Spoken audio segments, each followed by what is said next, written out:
सभी लोगों को नमस्कार। कैसे हैं आप? मैं समझता हूं कि आप कल जो मैंने यशपाल जी का लिखा हुआ अमिता का एक पहला अंश जो उसमें मैंने डाला था उसे सभी लोगों ने देखा होगा।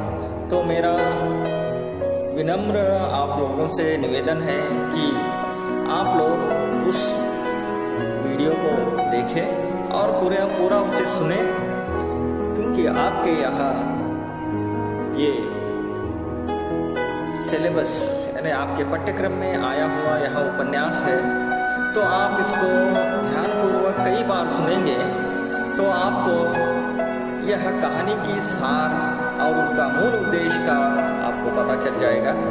और इसी के साथ मैं और एक बात कहना चाहता हूँ, जितना भी मैं इस वीडियो के माध्यम से आप लोगों के साथ जुड़ा हुआ हूँ उसका मैंने PDF में इस पूरी जितना मैंने कहानी को बोला है या इस उपन्यास का मैंने विश्लेषण किया है उसका PDF में आपको आपके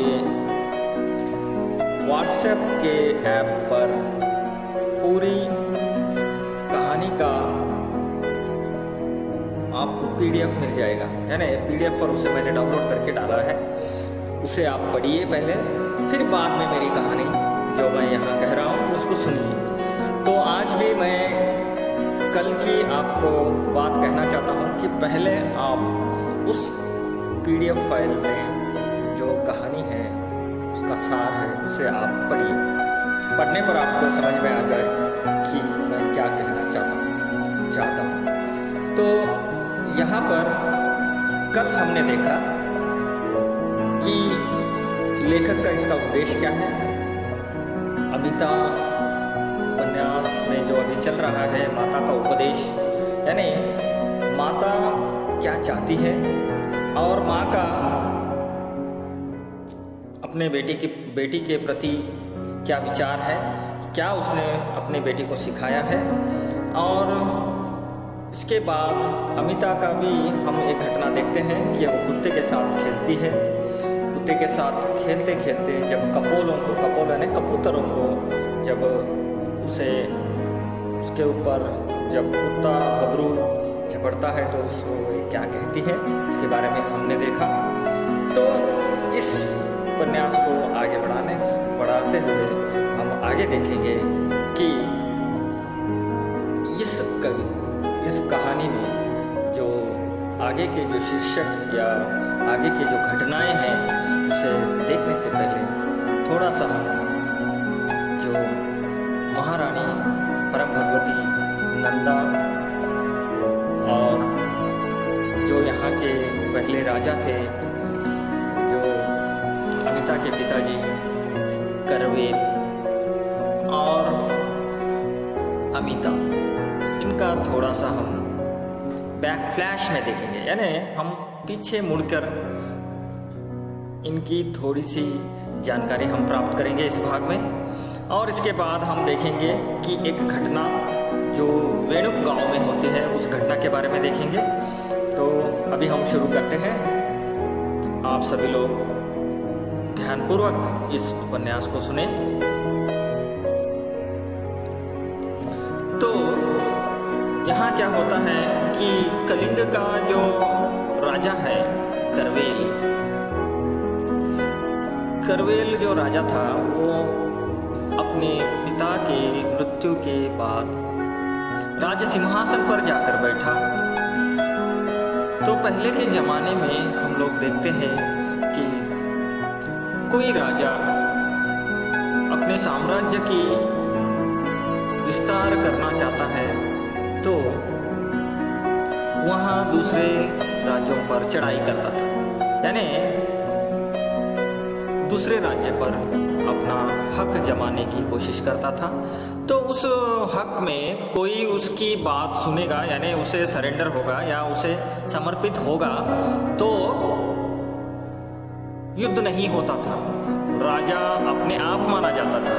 मगर कोई उससे आपत्ति जताए तो युद्ध की आशंका बनती थी। तो यहाँ पर भी जो कलिंग के राजा थे करवेल, वे 8 साल पहले ही अपने साम्राज्य की चालन करते थे, यानी अपने राज्य को चलाते थे। तो इसी दौरान मगध सम्राट का नाम आते ही हम लोगों के दिमाग में अशोक का नाम अपने आप आ जाता है। तो मगध का सम्राट जो था बिंदुसार का पुत्र अशोक ने जब अब सिंहासन रूढ़ होने के पश्चात, यानी अशोक जब राजा बना तो 4 वर्षों तक अपने अंतरंग प्रतिद्वंदियों को और शत्रुओं को निर्मूल किया था। यानी अपने अंतरंग यानी अपने साथ में रहे अपने भाइयों का भी उसने वध किया था। कहते हैं कि 100 भाइयों को उसने मार दिया था। तो और उसके जो शत्रु है, यानी उसके जो विचारों से मेल नहीं खाते जो राजाएं हैं, आजू बाजू के सभी राजाओं के साथ उसने संघर्ष किया और उन सबको हराकर एक महान सम्राट का दर्जा वहाँ पर प्राप्त कर चुका था।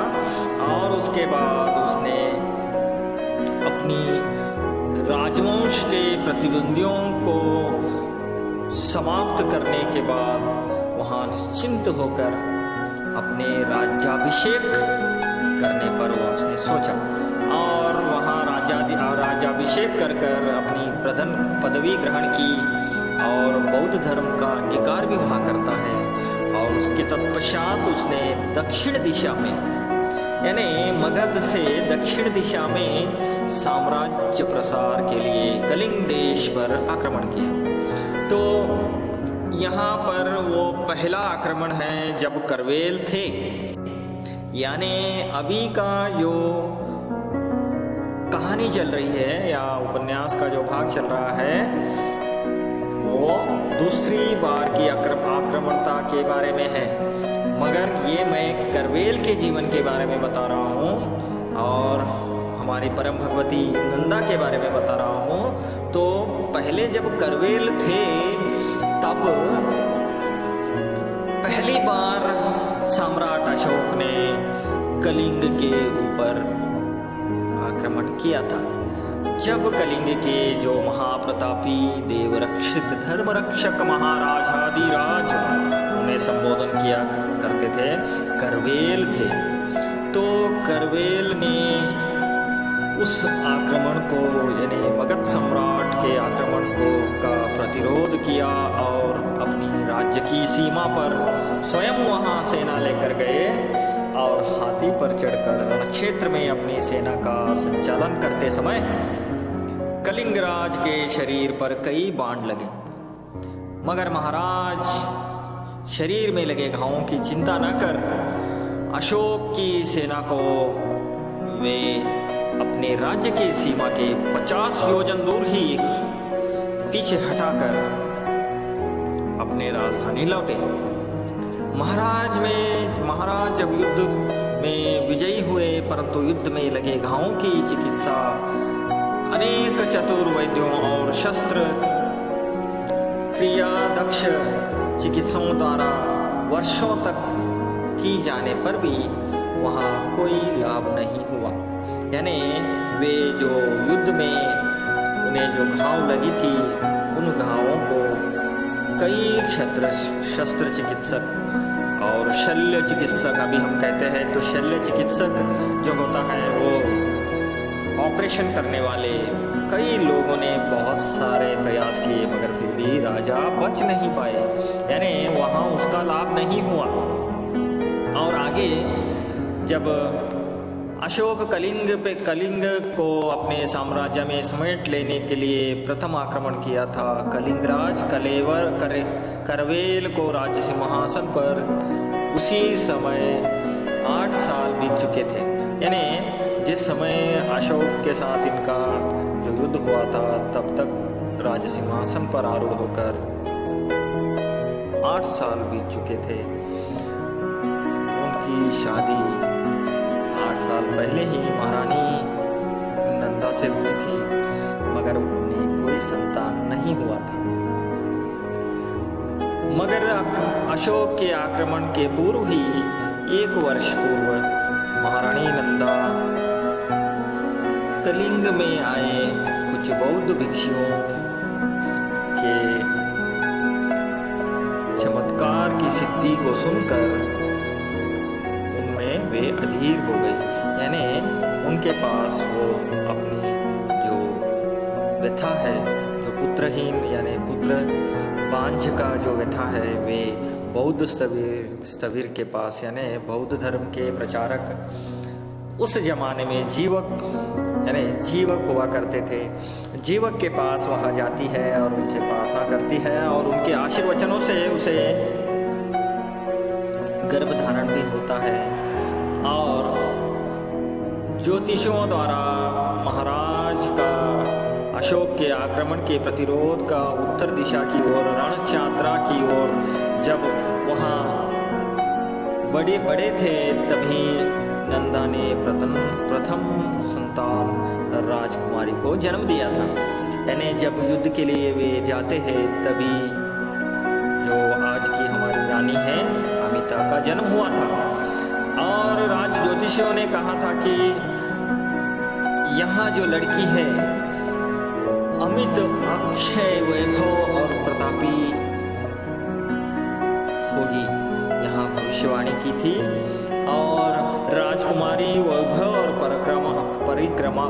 पराक्रम की स्वामिनी होगी, यहाँ उन्होंने बताया था। इसलिए ये अमित ऐश्वर्य के वजह से उसका नाम अमिता रखा गया। और कलिंगराज के सभी राजा, सभी लोग बहुत ही वीर और प्रतापी थे, जैसे कि राजा करवेल थे। और आगे करवेल साल भर बिस्तर पर पड़े रहते हैं, फिर भी उनका चिकित्सा नहीं होती। तब वे अपने पिताजी के समय यानी मयूक उनके पिताजी हैं, मयूक राजा थे, पिताजी के समय से विश्वास पात्र अनुभवी महामात्य आचार्यों को उन्होंने बुलाया और उनसे उन्होंने वचन लिया। वह वचन किन से लिया, यहाँ उनके नाम भी हम देखते हैं। आचार्य सुकुंट शर्मा, महासेनापति भद्रकीर्ति और धर्मस्थ आर्य प्रजीत, इन सबों को बुलाकर वहां उनसे वचन लेते हैं कि वंश और राज्य की रक्षा का भार मैं आप लोगों को सौंपता हूँ। राज्य के उत्तराधिकारी के रूप में एक अशक्त यानी जो छोटी सी बालिका जो अमिता है, मैं आपके हाथ में छोड़कर जा रहा हूँ। कलिंग के राजवंश और राज मर्यादा की रक्षा की भार राज्य परिषदों के कंधे पर होगा, यहाँ कहकर राजा करवेल अपनी अंतिम यात्रा को समाप्त करते हैं। तभी उसी समय महामात्य सुखंट, सेनापति भद्रकीर्ति, प्रजीत सभी लोग महाराजा की रोगशैया के समीप अपने घुटने टेक कर यानी राजा के सामने अपने घुटने टेक कर शपथ लेते हैं कि जब तक हमारे शरीर में श्वास रहेगा वे कलिंग के राजवंश और कलिंग राज्य की मर्यादा के रक्षा करेंगे। और महाराजा अंतिम श्वास लेने से पूर्व ही राजकुमारी अमिता को कलिंग का राज का सिंहासनाधिकारी युवराग्नि बनाकर वे अपना सांस छोड़ चुके थे। इसके बाद जो महाराजा के देहांत के बाद महारानी नंदा का मन वैभव और विलास से रम गया होता है, यानी वहाँ वैभव विलास को वह नहीं जानती, यानी उसको वो त्याग कर देती है।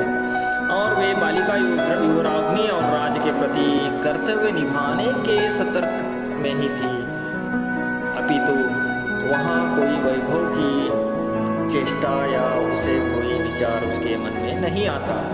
संसार से वो सर्वदा विरक्त रहती थी। राज्य सिंहासन इसी समय में राज्य सिंहासन पर राजा जब दुर्बल हो तो आस पड़ोस के राजाओं के मन में विचार आता है कि क्यों न हम उस राज्य को जीत ले, उसे हम जीत कर अपने राज्य में मिलाए। तो यहाँ पर भी जो कलिंग पर भी ऐसी ही कई राजाओं का या कई राज्यों का उस पर आक्रमण हुआ, मगर आचार्य सुकुंट भद्रकीर्ति और प्रजीत की सतर्कता से वे सभी आक्रमण विफल रहे और महारानी ने संसार को दुखमय पाकर शांति की कामना से संसार से विरक्त हो गई। संसार में रहने वाले तथागत बुद्ध का मार्ग उन्होंने स्वीकार कर लिया। वे निष्काम और निस्संग होकर अपना समय शांति और निर्वाण के प्राप्ति की चिंता में बिता रही थी। तो यहाँ एक बात भी देखने लायक है कि इस उपन्यास में हम देखते हैं कि उपन्यास के मध्य से यानी उपन्यास में हम एक तरफ संघर्ष की भावना को देखते हैं और अपने जीवन को बचाने की भावना भी एक तरफ देखते हैं, तो दूसरी तरफ मुक्ति मोक्ष के मार्ग पर चलना है तो किस मार्ग को चुना जाए। और यहाँ पर हम ये भी देखते हैं कि बौद्ध धर्म के विचारों को इस उपन्यास में लाया गया है। तो आगे क्या होता है कि यहाँ उनकी हम थोड़ा सा उनका पूर्व इतिहास यहाँ जान सके। तो इसके बाद तो राज्य चलता रहा और आगे एक दिन क्या होता है कि कलिंग राज्य के राजदूतों से या वो जो कहते हैं ना हम लोग क्या कहते हैं स्पाई, यानी दूत होते हैं दूसरे राज्य की जो समाचार वो कहते हैं, वैसे स्पाई इंग्लिश में स्पाई कहते हैं।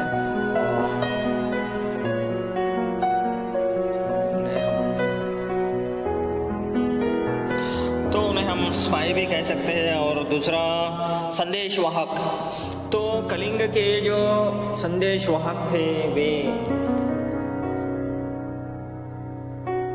अशोक की जो दूसरी दंड यात्रा थी कलिंग पर, उसकी जो दूसरा जो आक्रमण होने वाला था उसके बारे में महामंत्री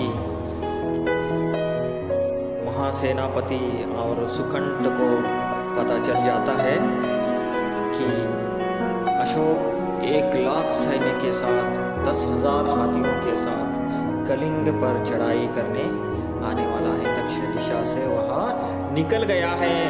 कभी भी किसी भी वक्त कलिंग पर वो आक्रमण कर सकता है। यह बात कलिंग के राज अधिकारी राजपुरुष लोगों को पता चल गई थी, तो उसी की तैयारी या उसको राज्य के बाहर से ही उसे वापस दूसरी बार हराने की जो तैयारी थी वहाँ चल रही थी। तो उसी बीच में जब पहले भाग में हम देखते हैं कि वेणुक ग्राम को हटाकर राजप्रसाद यानी सैन्य गृह या सैनिकों का युद्ध भूमि बनाया जाए या उनके हथियारों के रखने के लिए एक किला बनाया जाए, यह बात महामंत्री महासेनापति सभी लोगों ने सोचकर उस वेणुक ग्राम को वे खाली कराना चाहते थे। तो वो खाली करने वाली उस जमीन पर जो किसान वहाँ के लोग रहते थे वे लोग उसे छोड़कर जाने को तैयार न थे। तो उन्होंने राजमाता से अनुमति अभयदान पाया था। तो उसी की एक घटना इसी माता के उपदेश में हम पाते हैं कि एक बार क्या होता है कि गांव के वेणुक ग्राम के एक पीपल के झाड़ के नीचे कई सैनिक लोग सोए हुए हैं। वे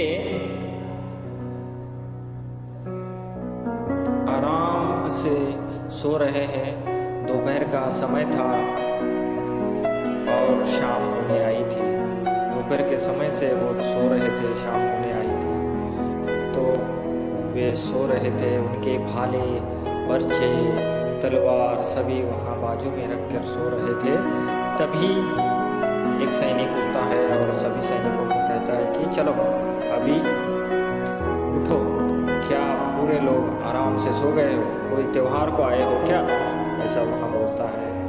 तब दूसरा सैनिक उसमें उत्तर देता है, अब क्या करें, महारानी तो अभयदान दे चुकी है, यहाँ गांव अभी किला नहीं बनेगा, तो हम यहाँ रहकर भी क्या काम है, हमें तो अपनी नियुक्ति यहाँ पर की गई है, तो हम अपना कर्तव्य को बजा रहे हैं, तो हम क्या कर सकते हैं। तब उसी में तीसरा उठकर देखता है कि गांव के उस झाड़ी के नीचे, गांव के या पीपल के झाड़ी के बाजू के झाड़ी में कई लोग अपना काम कर रहे हैं।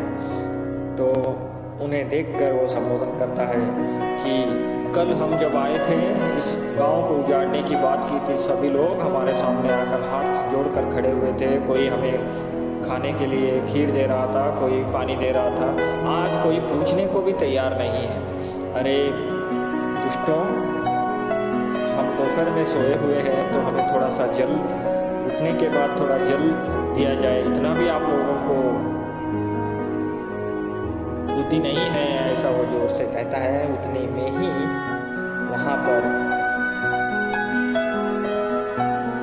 एक, उसकी पूरी बात भी नहीं हो सकती होती, उसी समय पर वहाँ पर घोड़े की आवाज़ सुनाई देती है और वहाँ अश्वरोही जो घोड़े पर बैठा हुआ आकर उन सैनिकों को गाली देने लगता है। यानी वह कहता है कि क्या कर रहे हो तुम लोग, यहाँ मैं आप लोगों को कोई टूर पे भेजाऊं, जो प्रवास से थक कर झाड़ के नीचे सोते हैं वैसे सो रहे हो। तुम लोगों को हमने क्या कहा था। यहाँ सब बोलने वाला सेनापति यूथुप था, यानी सेनापति यूथुप। यूथुप जो है वो महासेनापति भद्रकीर्ति का भाई का बेटा था, और ये भी सेनापति था और बहुत ही कह सकते हैं कि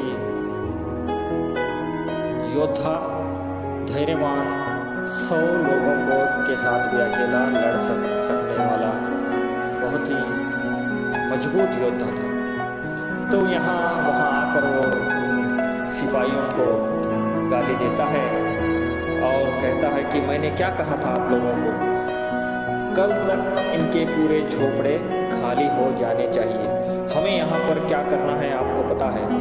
तब उसी में से एक सैनिक बोलता है, डरते हुए बोलता है कि परम भगवती की आज्ञा है कि हम इस गांव को न उजाड़ें, दुर्ग के लिए स्थान दूसरा हो सकता है, ऐसा परम भगवती का आदेश है। बोलने पर वो यूथुप कहता है कि नहीं, जो परम भगवती का आदेश है, जो महासेनापति का आदेश है, इस राज्य को बचाने का आदेश है, इस राज्य को बचाने के लिए जो काम है वो ही हम कर रहे हैं। और इन गांव के लोगों के लिए महासेनापति ने कह दिया है कि दूसरी जगह पर उन्हें अपनी जगह मिल जाएगी।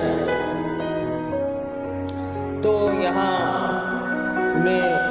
तुम्हें मैं भगाने के लिए बोला था, तो मूर्खों, तुम देखते आराम से यहाँ पर सो रहे हो, जाओ अभी सभी लोगों को एक बार कह दो कि जल्दी अपना गांव खाली कर दे और अपने जो भी सामान है उसे समेट ले। अगर से कोई भी इसका विरोध करेगा, कोई भी इसको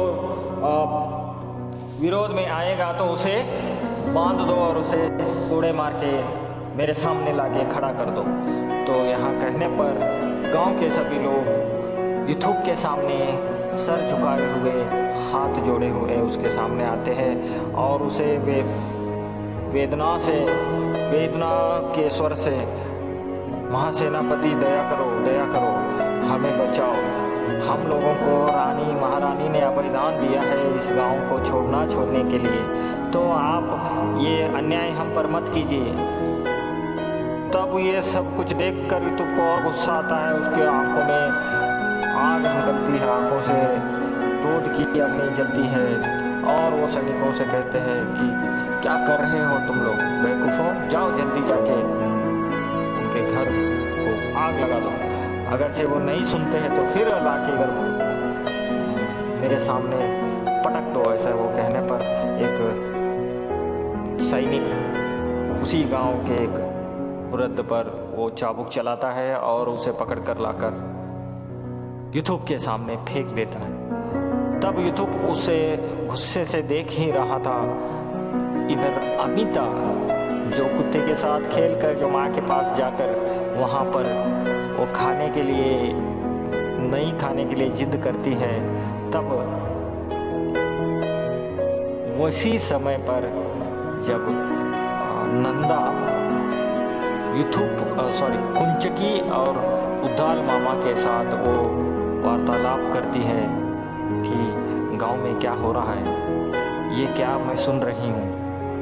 तब वो उद्दाल डरे सहमे स्वर से कहता है कि यहाँ पर एक किला बनेगी और सैनिकों का यहाँ पर एक जगह बनेगी जो युद्ध के समय में बहुत ही उपयुक्त होगा। तो उसको उन्होंने उत्तर दिशा के वेणुक ग्राम को ही चुना है और उसे वो खाली करवाना चाहते हैं। तब माँ भगवती परम भगवती ये तो गलत बात है, हमें किसी से कुछ लेना नहीं है, युद्ध से कुछ भी अच्छा नहीं होता। यह बात उद्दाल मामा से वो कहती है। फिर भी उसी समय जो अमिता छोटी बच्ची 6 साल की बच्ची अभी 6 साल की बच्ची हुई है, तो वो 6 साल की बच्ची क्या करती है कि माँ से वो कुत्ते के बारे में ही बोलते रहती है। बबरू को हम मारेंगे, बबरू को हम बांध के रखेंगे। ऐसा बोलने पर वो माँ उसे समझाती है कि नहीं बेटी, ऐसा नहीं करते, वो निरीह जानवर है, उसे नहीं मारते, उसे माफ़ कर दो। माफ़ करना भी इंसान के लिए इंसानियत है। यहाँ भी एक बात देखने लायक है। तो इसी समय बेटी को खाना खिलाने के लिए वहाँ अपने गोद में लेती है। तब अमिता वहाँ से वापस जा रहे कुंचकी मामा को देखकर वो जिद करती है कि मैं भी गांव में जाऊंगी और मैं गांव में सैर करके आऊंगी। यहाँ बोलने पर माँ बोलती है बेटी पहले खा लो फिर बाद में जाएंगे। तब वो खाना खाती है, खाना खाते हुए ही पूछते हैं कि तुम घोड़े पे जाओगी या हाथी पे जाओगी। तब वो कहती है कि मैं घोड़े पे जाऊंगी। तब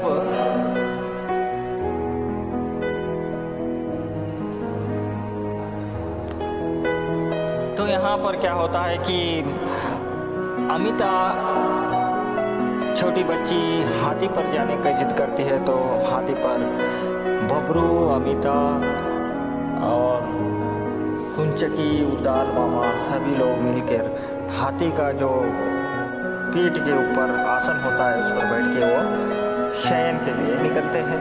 तो उसी समय वे वेणुक ग्राम के उसी जो घटना चल रही थी उस घटना के समीप ही जाके वहाँ पर ठहर जाते हैं। ठहर कर वहाँ देखते हैं कि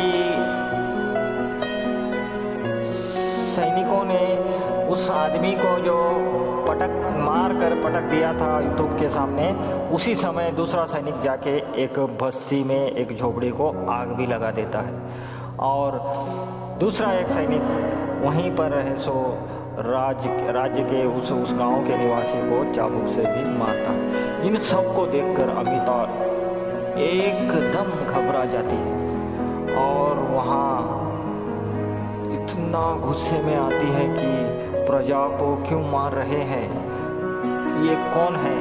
यहाँ उसके मन में प्रश्न आते हैं। तो इतने में ही हाथी की आवाज़ लोगों तक तो नहीं पहुँचती मगर यूतुब को भी सुनाई नहीं देती। जब हाथी उनके पास जाता है तब यूतुब को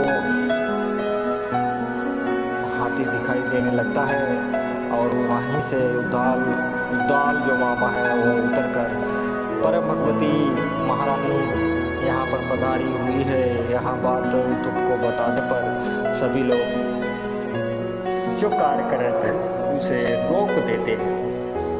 यानी यहाँ पर क्या होता है कि जो वहाँ पर उजाड़ का काम चल रहा था, यानी गांव को उजाड़ने का काम चल रहा था, वहाँ पर रोक देते हैं।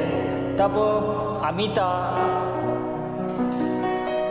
से पहले हाथी को नीचे बिठाया जाता है और उद्दाल और कंचुकी मामा नीचे उतर जाते हैं। अमिता भी कंचुकी को हाथ देकर कंचुकी के गोद के सहारे उतर जाती है। उतरने पर वहाँ पूछती है ये क्या हो रहा है, तुम इन लोगों को क्यों मार रहे हो, हाँ, और उन्हें क्यों रुला रहे हो, उन्हें क्यों मार रहे हो। तब युथुप बोलता है भगवती युवराग्नि की जय हो, हम इस गांव को खाली करा रहे हैं, ये राजेश्वरी का आदेश है, राज्य की रक्षा का प्रबंध है माते। यहाँ सेनापति युथुप अमिता को कहता है। तब वो बाल सुलभ चेष्टा से वो बोलती है तुम इन्हें मार रहे हो, तुम इनकी रक्षा करने की बात कर रहे हो, मैंने अपने आंखों से देखा है तुम इन्हें मार रहे हो। तब युथुप फिर विनम्र स्वर से बोलता है नहीं भगवती, ये प्रजा का मारना नहीं है, परम भगवती महिषी की इच्छा है कि महासेनापति का आदेश है कि इस गांव को खाली किया जाए। तब बालिका अमिता युद्ध की प्रबंध या युद्ध के बारे में आज तक वह किसी के मुंह से नहीं सुनी थी, तो ये तो युद्ध के बारे में मैंने कभी नहीं सुना है। ये खेल है शायद, ये मारने का खेल है क्या, चलो मैं अभी तुम्हारे साथ खेलती, तुम मेरे साथ खेलो, यहाँ वहाँ युथुप को कहती है। और वो युथुप को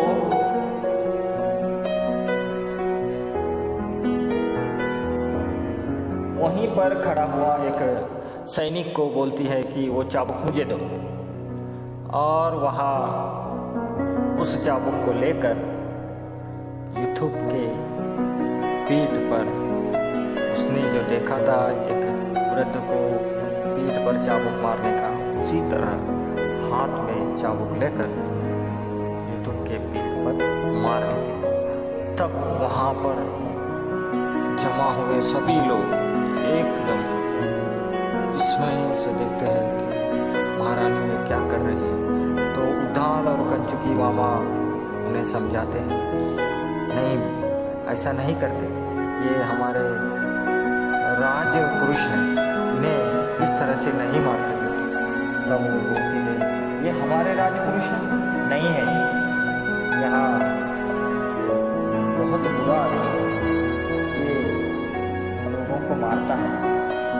यहाँ बोलते हुए फिर युथुप के साथ वो बोलती है हाँ अभी मैंने मारा, कैसा लगा, मजा आया, हाँ ये लो चाबुक, इस चाबुक से और मुझे वापस मारो, मैं भी देखना चाहती हूँ कि इससे मजा कितना आता है। तब वहाँ पर खड़े सभी लोग नतमस्तक हो जाते हैं और युथुप के तरफ देखने लगते हैं। तब युथुप उन्हें नहीं मारता या उसको कोई जवाब नहीं देता। तो वहाँ पर जो भी खड़े हुए सभी लोग महारानी के इस खेल में सहयोग नहीं देना चाहते और उसी समय एक नहीं देना चाहते तो इस सैनिक को बुलाती है और वो चाबुक उसके हाथ में देकर बोलती है कि अब तुम मुझे मारो, मैं देखना चाहती हूँ। वहाँ सैनिक नतमस्तक होकर ज़मीन पर अपना सर झुका देता है और वहीं पर बैठ जाता है थरथराते हुए। तब महारानी को और गुस्सा आता है, अपने हाथ का जो चाबुक है वो खुद ही अपने आप ही मार लेती है और मारने के बाद उसे बहुत पीड़ा होती है। तब युवराग्नि बोलती है ये बहुत बुरा खेल है, तुम बहुत दुष्ट हो। किसे यूथुब को बोल रहे हैं, तो ये बहुत बुरा खेल है, तुम बहुत दुष्ट हो। तुम दूसरों से छीनते हो, दूसरों को डराते हो, दूसरों को मारते हो। हम तुम्हें भभरू की भांति बांध कर दंड देंगे। यह बात बोलकर वो वहीं पर साथ में ले गए भभरू के पट्टे को वहाँ निकालने की हिता को आदेश देती है।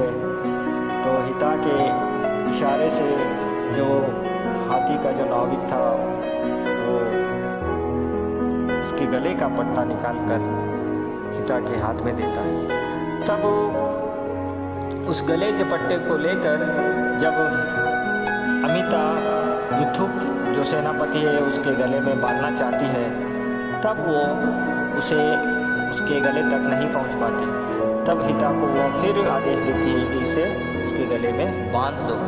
तब हिता बहुत परेशान है, वो बहुत संकोच में आ जाती है और वो अभी क्या किया जाए डर कर वो क्या करती है, अमिता को ही अपने गोद में लेती है और पट्टा अमिता के हाथ में देती है। तो अमिता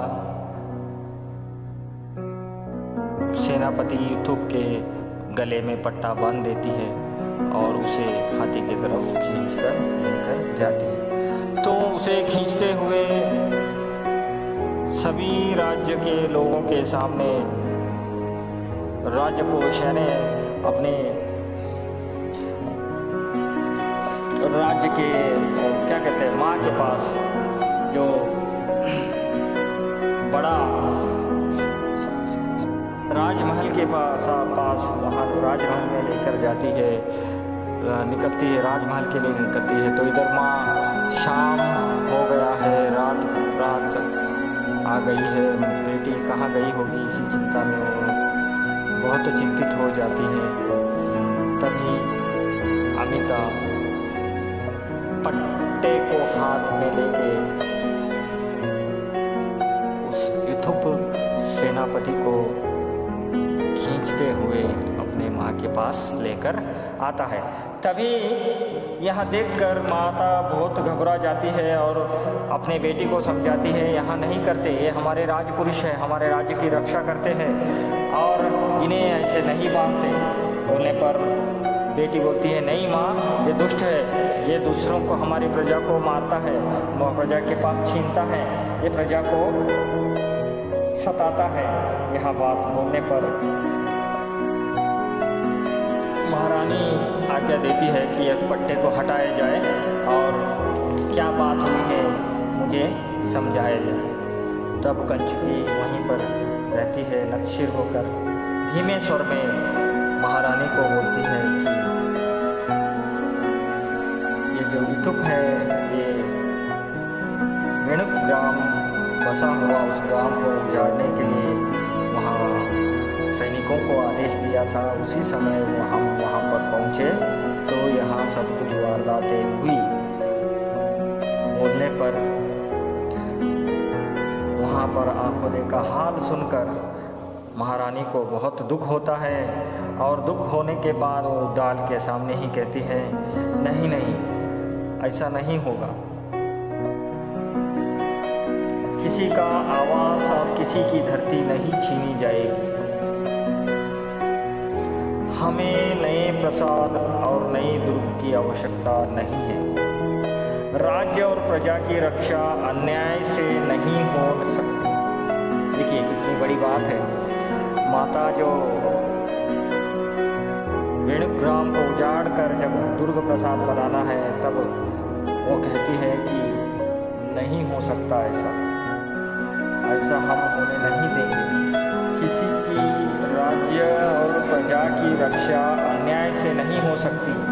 मनुष्य लोभ और त्रास के कारण ही अन्याय करता है। युद्ध और हिंसा का भरोसा मत करो, भगवान की कृपा का भरोसा करो। अभिधर्म का यही आदेश है। अभिधर्म यानी बौद्ध धर्म की वे संगिनी हो जाती है, यानी बौद्ध धर्म को स्वीकार करती है तो उसकी जो विचार है वहाँ ये कहती है यही आदेश है कि किसी से छीनो मत, किसी को डराओ मत, किसी को मारो मत। यहाँ बोलकर यूथुप को वो कहती है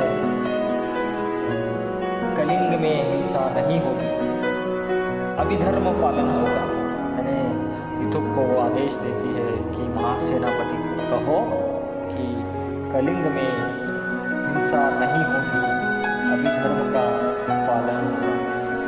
यहाँ आदेश के साथ ही माता का उपदेश पहला अंश हम कह सकते हैं, इसे भाग में तो नहीं बांटा है मगर पहला अंश समाप्त हो जाता है।